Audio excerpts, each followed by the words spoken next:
આ તરફ સુરતમાં ડમ્પિંગ સાઇટમાં જે આગ લાગી છે તે આગ 60 કલાક બાદ પણ બેકાબુ છે। ખજૂદ ડમ્પિંગ સાઇટ પર આગ પર કાબુ મેળવવાના અથાગ પ્રયાસો હજુ પણ ફાયર બ્રિગેડના જવાનો કરતા જોવા મળે છે। 78 થી વધુ જવાનો દ્વારા આગ પર કાબુ લેવા માટેના સતત પ્રયાસો હાથ ધરાયા છે।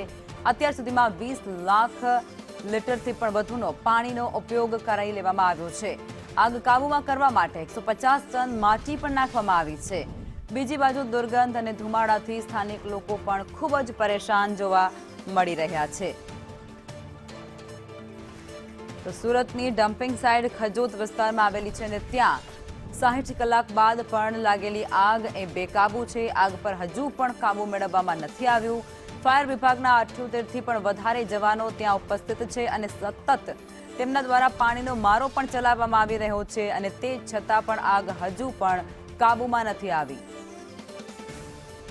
આગને કાબૂમાં લેવા માટે 20 લાખ લીટરથી વધુનો પાણી પણ વાપરી દેવામાં આવ્યો છે। 150 ટન માટી પણ નાખવામાં આવી છે અને તે છતાં પણ પરિસ્થિતિ હજુ પણ કાબુ બહાર છે। 60 કલાક વીતી ગઈ છે અને તે છતાં પણ આગ પર કાબુ હજુ પણ નથી મેળવવામાં આવ્યું અને બીજી બાજુ દુર્ગંધ અને ધુમાડો જે પ્રસરી રહ્યો છે તેને કારણે સ્થાનિક લોકો પણ અત્યારે ખૂબ જ હેરાન પરેશાન થઈ રહ્યા છે। સુરતમાં આગનું જાણે તાંડવ સર્જાયું હોય તેવું કહી શકાય છે કારણ કે ખજૂદ ડમ્પિંગ સાઇટ પાસે વિકરાળ આગ 60 કલાક બાદ પણ બેકાબુ।